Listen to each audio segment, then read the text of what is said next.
How's it going? Happy Thursday, friends. No, that's not where I'm trying to go. Trying to go here. Yes. Yeah.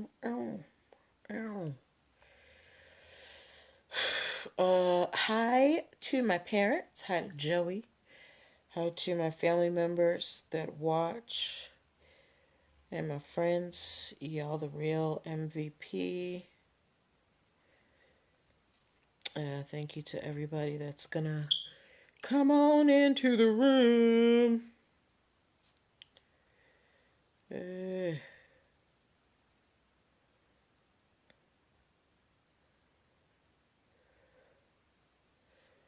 we go. And who else? King. All right. There we go. I need to move this forward so I can lean this back a little. I want to turn the brightness up. And I want to put on Do Not Disturb. Okay. So now let's get to Instagram. And go live there.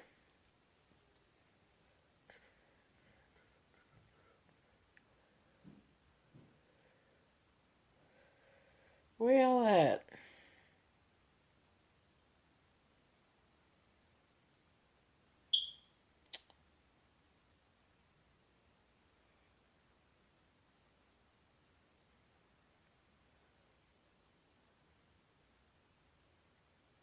Hey, please say hi as you come in. I'm trying to go live on Instagram. All right. There we go. Hey, friends. Okay, we are getting started in about 3 minutes. As you come in on Facebook, please say hi so I can greet you properly because I can't see who's watching unless, we're already friends on Facebook. Tonight, y'all, I'm going to tell you the true history behind Cabbage Patch dolls. I'm really excited. I had a Cabbage Patch doll growing up. I think she had brown hair. Mommy, I know you watch. When we talk tomorrow, remind me what that Cabbage Patch doll looked like, because I don't remember. We also have a story about the Jersey Shore, and Instagram is trying to block yet another trademark, another Insta trademark, okay? So those are the stories that we're working with on tonight. I'm very excited to share them with you.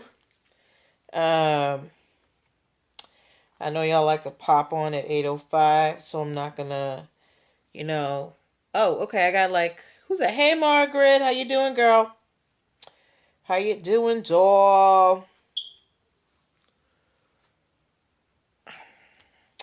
I feel like I haven't seen you in the last few days. No, that's not what I wanted to do. Why'd I do that? No, stop.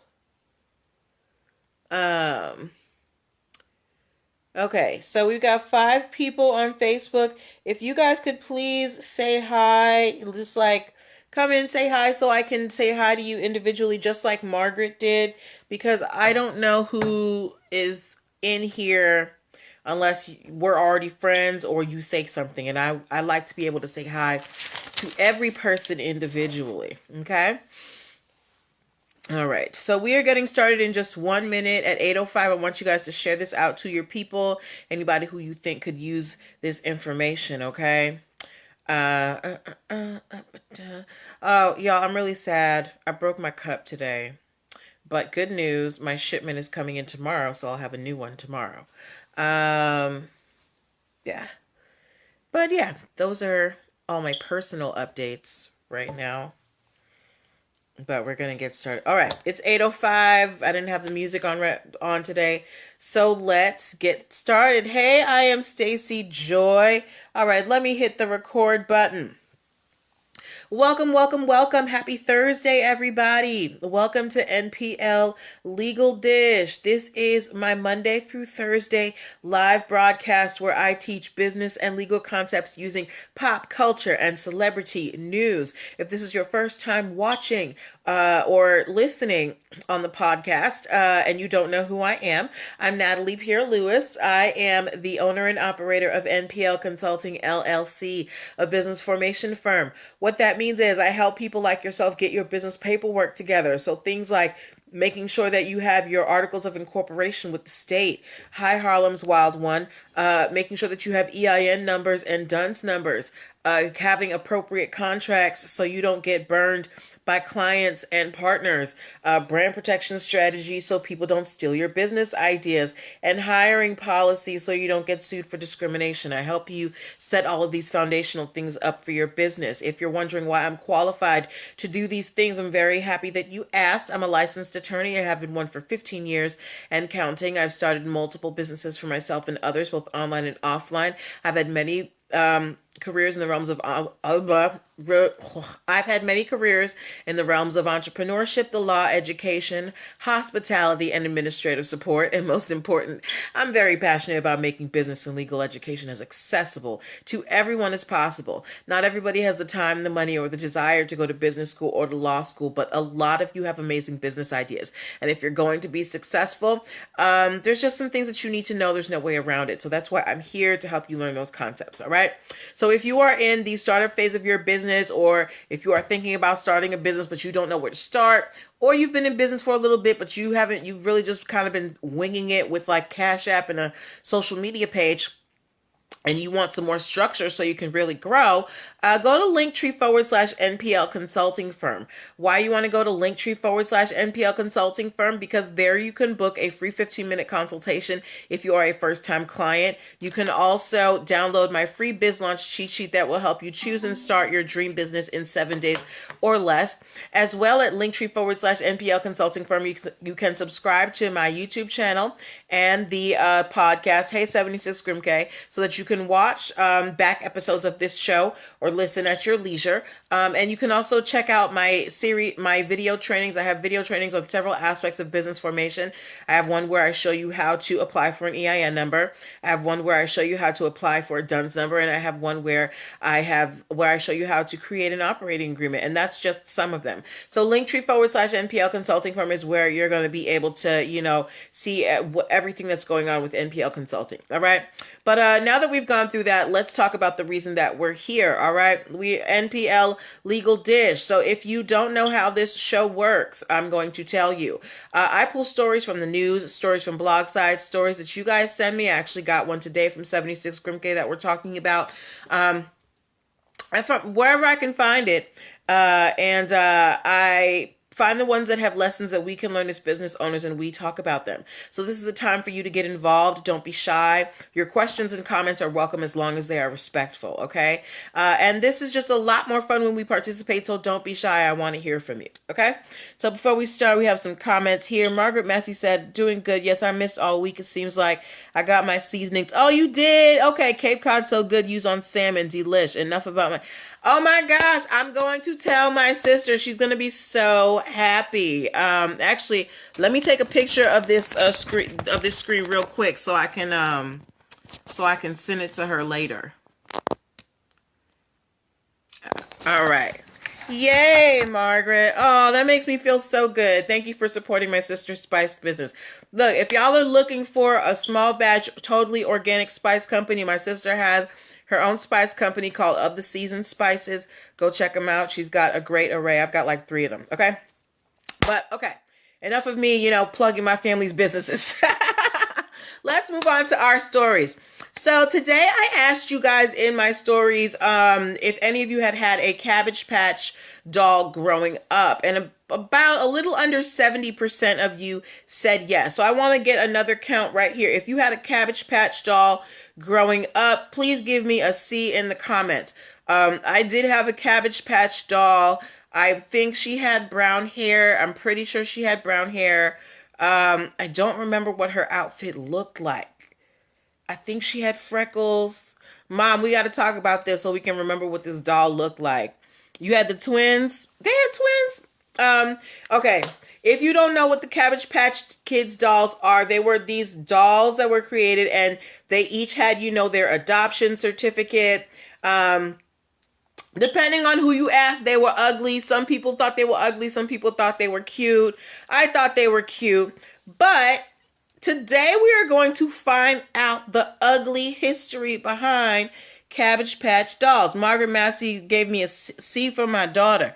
Okay, so if you didn't know, Cabbage Patch dolls were created originally by a woman named Martha Nelson Thomas. Martha Nelson Thomas was a folk artist. She attended art school in the 70s, and she discovered this form of sculpture called German soft sculpture. And using this method, she created something called little doll babies, which were the precursors, or they were Cabbage Patch Kids before they were called Cabbage Patch Kids, right? But she was just making her dolls by hand. You couldn't really buy them from her because they were special to her. Each doll was unique. But then, as she's making her dolls, this guy, Xavier Roberts, comes around. He owns a series of gift shops in different places. And he sees her dolls and he's like, hey girl, I really like your dolls. Can I please sell them in my store? I can make you some money. And she's like, dope, let's do it. So she starts to provide Xavier Roberts with her dolls. But then she realized that, and this is like in the late 70s, like mid to late 70s. Then she realizes that Xavier Roberts was really marking up the dolls. The dolls were very expensive. At least for the 1980s prices, they were about $40 a doll. And she went to him and she's like, I'm really not feeling these prices that you're charging. I think it's too much. I really don't want to do this.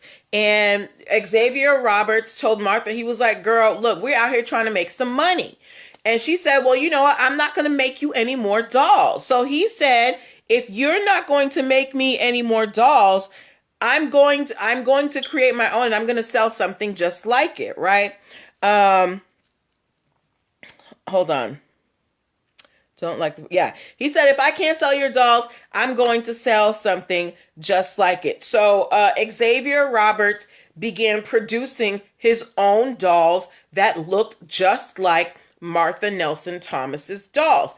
And they were again called little doll babies. So Martha's friends start seeing her dolls appearing in like these airport stores and stuff. And they're like, hey girl, I saw your doll. And she was like, what? I'm not selling my dolls in no airports. So she starts to look into it. And Xavier Roberts was selling dolls that were based on her little doll babies, right? There's actually, if you want to find out more details about it, there is a Vice documentary. It's about 16 minutes. You can Google it and find it. And also, I heard this story this morning when I was listening to one of my podcasts called Stuff You Should Know.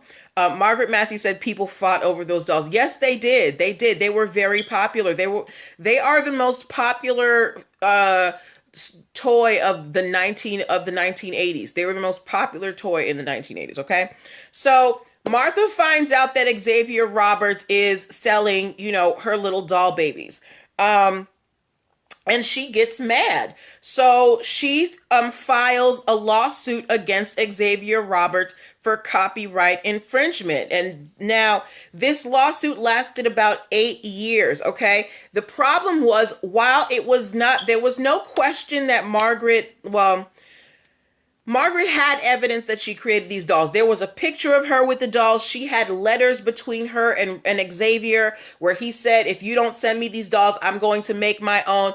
All this stuff, right? The problem is Margaret did not have a copyright on the design of her dolls. Remember, each of the dolls was unique. So she didn't have a copyright on her doll designs. But Xavier Roberts actually went to the trouble of copywriting each of the designs of the doll. And he even, if you see the original dolls, his signature is on the butt of the dolls, right? So Margaret is in court fighting with Xavier for 8 years over the dolls, which at this point are being called Cabbage Patch dolls. And finally, in 1985, Xavier Roberts agrees to settle with Margaret. Now, originally Martha sued for about $1 million. They did settle, but they didn't say how much Martha was paid. But the thought as to why Xavier Roberts finally settled with her is that he was trying to sell this company. He was trying to sell, the rights to Cabbage Patch to another company for a lot of money, and he could not sell the company without resolving this lawsuit with Martha. So Martha ended up getting some money, but probably not nearly as much as she should have, considering that she actually invented Cabbage Patch dolls. 76 Cream K said he is a slime ball. Yeah, he is a slime ball, but this is also, again, a very pertinent example of why you need to protect your work. Martha was just out here making her dolls. She wasn't thinking anything of it. And somebody just came and stole her idea from under her and made, I think, Cabbage Patch dolls sold about $1 billion, made about $1 billion, between 1983 and 1985 or something like that. Either way, Xavier Roberts made boatloads of money, all right? Boatloads. And Martha Nelson Thomas didn't even see a fraction of that because she did not know the value of protecting her work. And she had to go through court and fight for 8 years, 8 years to get to get some type of compensation for what she created. So this is why it's important for you to protect your work. Harlem's Wild One said, it's sad, but it's business. I am Stacy Joy said, true, copyright. It's just business. It sucks. It does. But, I feel bad for Margaret, for Martha. She should have gotten way more. I'm sure she did not get more than $1 million, but she got something at least. Y'all, I broke my cup. I'm so sad. But but that is the history behind Cabbage Patch dolls. If you're at a party and people say that Xavier Roberts invented them, you can let them know that no, it was actually Martha Nelson Thomas who created Cabbage Patch dolls, and she was robbed. Okay? All right. Let's move on to our second story of the evening. Did anybody here watch Jersey Shore? If you watched Jersey Shore, give me an Italian flag in the comments. If you ever watched Jersey Shore, or if you have heard of Jersey Shore, give me an Italian flag in the comments. Now, for those of you who may not know what Jersey Shore is, it was, they even had a cartoon. Oh yeah, Cabbage Patch Kids did have a cartoon. They did have a cartoon, you right. But yeah. So moving on to our next story. If you don't know what Jersey Shore is, Jersey Shore was a reality show on MTV, and it followed a series of, young 20-something Italian Americans, going on vacation at the Jersey Shore. They rented out a house, and it was just following their shenanigans. He did make bank. But if you have ever heard of Jersey Shore, give me a JS. The reality show Jersey Shore, right? Now, on this reality show Jersey Shore, there are two characters who were standout. It was Snooki and Dina, and they called themselves the Meatball Squad. They were short, they were cute, they were fun. They were a little bit chunky, not chunky, they were thick. But they called themselves the Meatball Squad. Thank you for the JS76 Grimke. All right. And Jersey Shore had a resurgence. They did a reunion special where they came with like their kids and stuff like that. Thank you for the JS's. And Snooki and Dina have been consistently trying to make money off of the Jersey Shore, off of their Jersey Shore careers, as they should. So much so that they started, you remember Snooki? Okay, thanks, Margaret.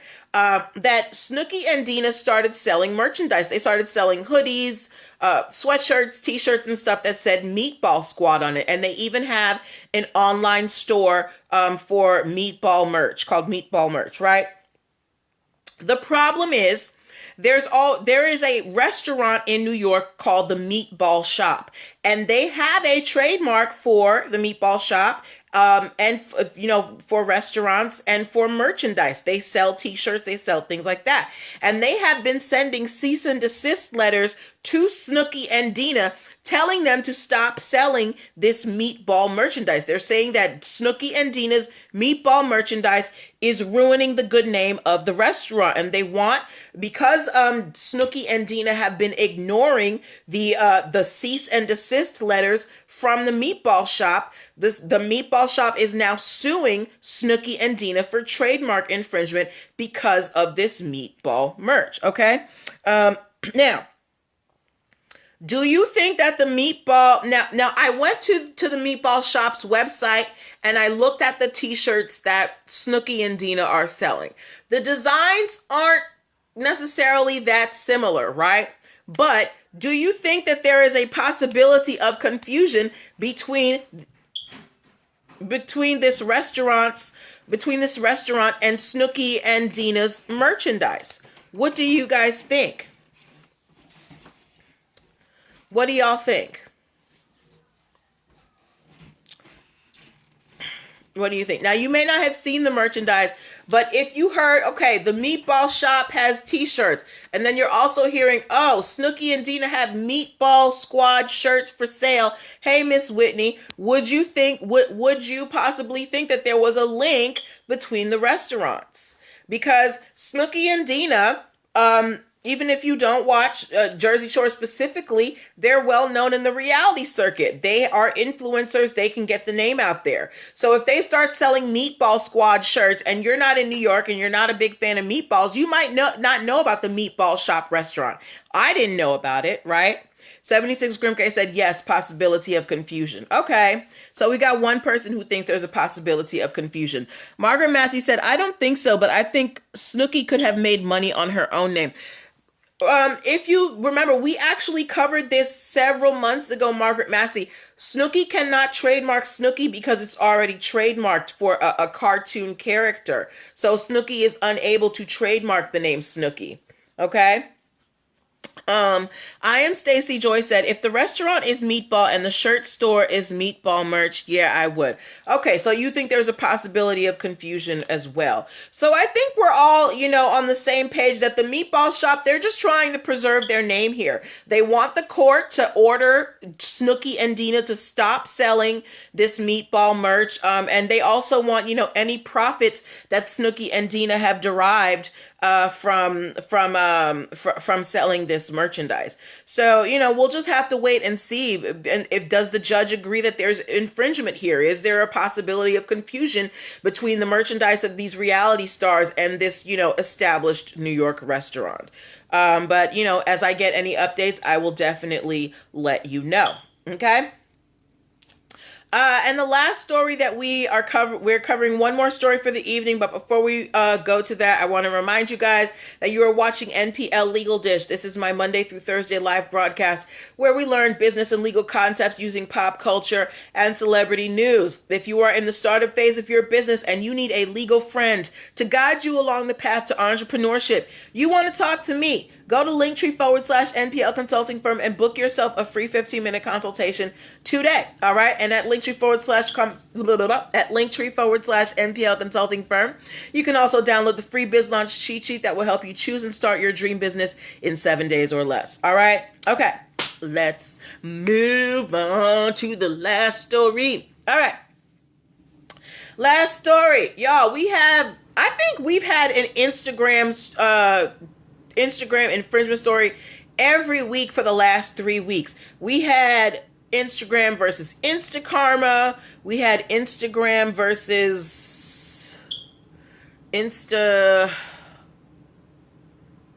something. Anyway, either way, Instagram is suing yet another app trying to make it out in this world. Instagram is suing a company trying to trademark the word Instagoods for an app where you can basically buy stuff. There is a company that is called Instagoods. They provide you a portal where you can, access different retailers and basically shop. And Instagram is saying, no, no, no, girl. Do you think Instagram is doing too much, or are they just trying to preserve their name, right? Think about all of the changes that have happened to Instagram as of late. One of the comments that I'm seeing a lot about Instagram lately is that it has turned into an online marketplace. And that is not a lie, right? So if Instagram is already a marketplace where you can purchase things because they do have links where you can purchase, it is not in their best interest to allow another app called Instagoods in the marketplace, because that could be infringing on their space, because they do have a trademark in the online shopping space. Margaret Massey, you think they're doing too much? Okay, can you explain to me why you think they're doing too much? Because for me, I think they're actually doing the right thing. Instagram, while being a social media platform, where we share pictures and videos and things, it has also become a place where people are running businesses and where people can purchase things. So Instagram does not want you to mistake they're essentially an online marketplace. So Instagram doesn't want to be confused with any other online marketplaces like Instagoods. And if you are out here and you're seeing Instagram and Instagoods, you might think that they are connected to each other or affiliated with each other in some way. Okay. So for me, I think Instagram, they're just doing their part in preserving their name. All right. Everybody wants to capitalize on Instagram is like one of the biggest apps in the world. 76 Grimke said Insta anything would cause a bit of confusion. Right. Especially when you're in the app arena, because this is specifically for apps. It's not like it's a hair product or, a power tool. This is an app that's going to appear in the marketplace. So right next to Instagram could be an Instagood. I am Stacy Joy said, yes, I would think it was all connected. They are doing what they have to do. Margaret Massey said they're against Insta anything. Yes, they are. They absolutely are.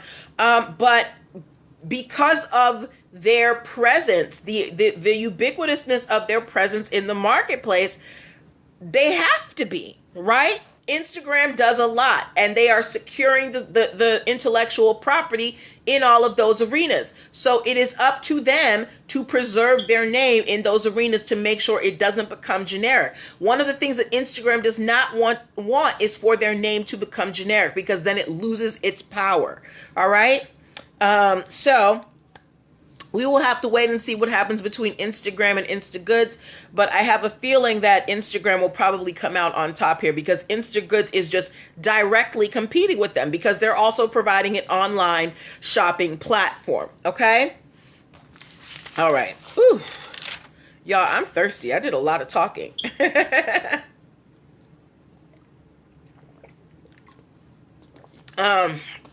Yes. So those were the stories that I had for you this evening. We will not be on tomorrow evening. Y'all know it's Friday. That's my day off. We will be back on Monday. And on Monday, the shirts go on sale because they're arriving tomorrow. I'm going to be putting them, inputting all the inventory on the site. And I'll let you know when the link is live. I can't wait for you guys to see these shirts. I'm very proud. And I can't wait to get my cup. I dropped my original cup on the floor today. I'm so sad. But I want to thank you guys for your attendance this evening, for your energy, for your commentary, for your participation. You make this show so fun, and I thank you for that. Also, tell your friends about me. Make sure you let them know, when you talking to them and they're like, ooh, girl, how you know that? Let them know about my show. Put them on. Put your girl on, all right? Make sure that you book your one-on-one your one-on-one coaching sessions. I'm going to stop taking sessions December 15th of this year, and then I'm taking a break for the rest of the year until January. What else did I want to tell you? Yeah, I think that's it. But take care of yourselves, guys. COVID rates are going up. I just got a text from the state government saying that rates are going up and distance and all that stuff. So take care of yourselves. All right. I will see you on Monday. And good night. Bye. Thank you.